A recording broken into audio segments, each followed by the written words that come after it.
Hello, and welcome back to the vlog. Today's going to be a little bit different, and I thought I would run you through 5 of my top habits as a Harvard student that are changing my life. Sorry, I changed the angle of my phone. Before I get into these though, I really want to emphasize that these aren't things that I started like in the new year or like a week ago. These are things that I have been incorporating into my life for like 2 or 3 years now through trial and error, but it's taken that time to now realize that these are the things that help me feel my best and make me feel like I'm having the most productive and getting the greatest outputs of each day possible. So when you listen to these, like, have a try, have a play around, but know that they are going to take time to implement and time for you to feel like they're making an impactful change in your life as well.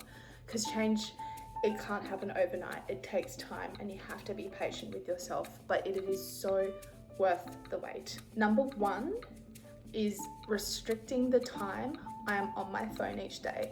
So I first tried this in 2023 when I moved to Melbourne and I was very stressed, very highly strung, and I need something to control, but I've brought it back this year purely because towards the end of last year I noticed I was doom scrolling a lot, getting nothing from it, and so I wanted to bring some structure back into my time that I was spending online. So every day I do not go on my phone. Well, I go on my phone, but I don't go on any form of social media before 7:30 in the morning. So that's anything I can scroll on essentially. So like Instagram, Facebook, TikTok, Snapchat, gone. LinkedIn as well, gone, because when I'm that desperate, I will go to LinkedIn as well. And then 7:30 in the morning, nothing. I'll text if I need to text, but usually I'm off everything. And by 9:30 p.m. each night, off, gone. And it just helps clear my head so much and helps me focus on my morning and nighttime routines as well, which I will get into. But when you don't have that like blue light distraction, and there's research behind it that say your alarm goes off at like 7 in the morning, you still feel groggy, so you just instantly start scrolling to, kind of wake yourself up, because that's something I used to do literally last year. When you get that dopamine, if that's the first hit of dopamine you get in the morning, that is the dopamine hit you then chase for the rest of the day.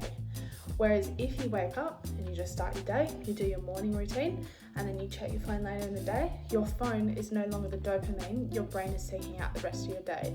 It's whatever you started your day off doing. So I highly recommend trying to limit the time that you're on social media. During the time you have set for yourself, go for your life, have the doom scroll. I certainly sit in bed and rot during the day, but I'm really strict with myself for those boundaries. And that's not to say I don't occasionally open my phone and go, oh shit, close that. It's no big deal, but it's having those boundaries of before 7:30, after 9:30, no social media. Number 2 is having a morning and night routine you absolutely love. And these are going to change as well. My morning and nighttime routines have changed since I've been living here in the US. They also changed while I was in Australia, and they will probably change again depending on where I end up later this year. But they have to be the things you love and the things that are going to get you out of bed in the morning and the things that are going to get you into bed for a good night's sleep each night, because I feel like it is so easy to underestimate the importance of sleep. So my morning routine, at the moment I'm waking up between around 5 a.m. every morning. I give myself a half-hour buffer, but I get up as soon as my alarm goes off. I kind of sit there and contemplate life for a second, but I'm not on my phone. Always drink water first. So step 1, I always drink water because you're so dehydrated in the morning. Literally just 2 nice sips to get that going through your body. Then I will always splash my face with cold water. That's a really good way to reset your nervous system in the morning. So I'll splash my face with cold water. Then I have a hydrating mist, so I do that. And then I do my eyelash serum, anything else I need to do in the bathroom, and then usually the next step is to make my pre-workout, because I'll be going to the gym within like an hour bracket of me waking up. So I'll usually just put some peanut butter on a rice cracker, get changed, eat that, and then head off to the gym. And then in the evening, my routine is always to, depending on what time I've decided I'm going to bed, because I found that around 7 hours of sleep is ideal for me. So depending on what time I've decided, I will always put my watch and my phone on charge first. Then I'll change into my pajamas. Then I'll go do my skincare, get into bed, journal, watch a little bit of a show or something, and then head off to bed after that. So again, those have taken me trial and error. In an ideal world, in the morning, I'd be going for a beach walk or something, but that's not possible.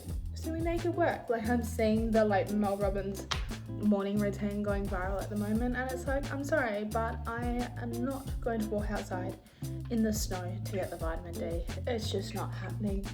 So we do what we can and we make it work. And those are the routines that, through trial and error, I've found have made such a difference in my day-to-day life. Number 3, daily movement. Game changer. Sorry, it's so windy outside. And starting off with movement, especially if you're going from absolute zero and getting into it for the first time, it's very intimidating. So please don't underestimate that. Please don't give yourself a hard time for that, because it is. When I first started getting into daily movement, probably 3-4 years ago, I was terrified. I started off at my local gym and I was just doing yoga classes at the very beginning because I did not know what my fitness level was like. I was never in that gym environment before, so I started off at very low stakes and worked my way up from there. Today, again, right before I moved from Perth to the US, I was doing mostly group fitness. That's not really been possible here because there's just the solo gym. There are gym classes, but they're a lot more expensive here than in Australia. So my current daily movement looks like 4 strength training sessions a week. That's 2 upper, 2 lower body.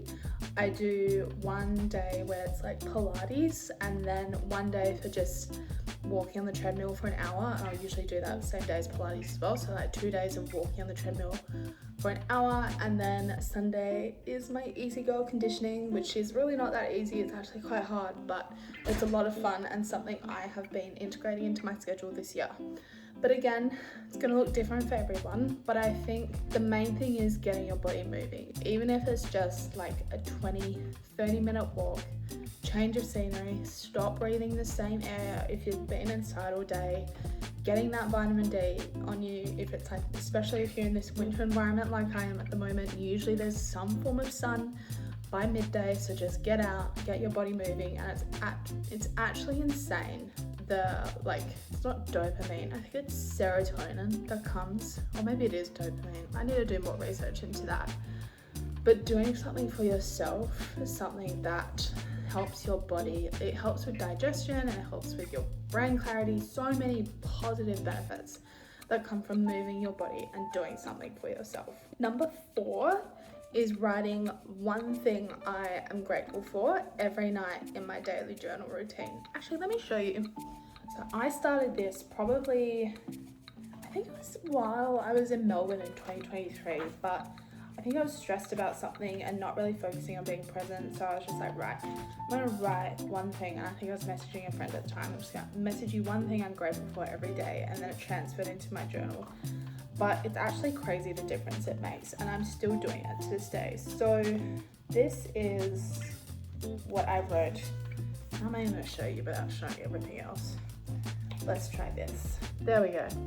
So the first thing I write every single night is the date. So yesterday was the 16th, and I was grateful for the roommate dinner that we had with each other. And then the countdown below is just the days until graduation. So every night, it can be big, it can be small, it can be literally getting through the day. And sometimes I really sit there for a hot second and go, what am I grateful for? I have no idea. But it's so worthwhile checking in with yourself and seeing what you are grateful for.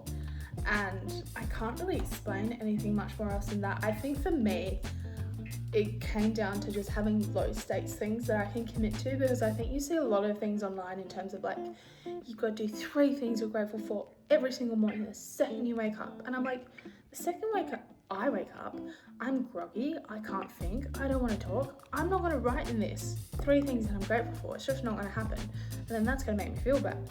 Instead, I can write one thing I'm grateful for when I've gone to bed, and I can reflect on the day, and that's much easier to commit to.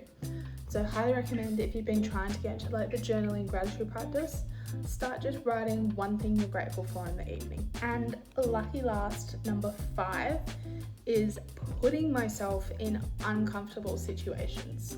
Because another one of my most favorite quotes of all time is that growth happens outside of your comfort zone. And when I started to adopt this and started trying to practice it, even though I'm terrified out of my mind, the opportunities that flow your way when you do, it's absolutely ridiculous. And I think the higher purpose to it is showing yourself that you are capable of doing these things that once upon a time would have terrified you. So I think for me, a few like really big things I've been practicing, I've been here is like cold calling people, like connecting with people, but that has led me to such great connections across the world that are helping me with the development of my app. And then if I hadn't done that, I would probably be on a completely different path. And I think that goes for all of the scary opportunities that I've forced myself into over the past 2 years. Even packing up my life and moving here, that was an uncomfortable opportunity, but it was something I forced myself to do, because now it's completely pivoted the direction of my life.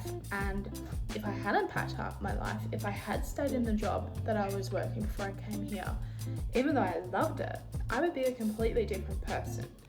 So I highly recommend, if an opportunity comes your way, it seems scary, but your gut is telling you to try it, do it. I promise you it'll be worth it. And those are my top 5 habits. As I said, these take time to practice and become a part of your daily routine. So please be patient with yourself. Don't beat yourself up. Experiment. These work for me, but they may not necessarily work for you. These are just ideas for things for you to try. The best thing you can do is experiment and see what works, because again, you're showing yourself what you are capable of, and that's what we want at the end of the day. But anyway, I hope you all have a wonderful week, and go and tell someone you love them. Bye.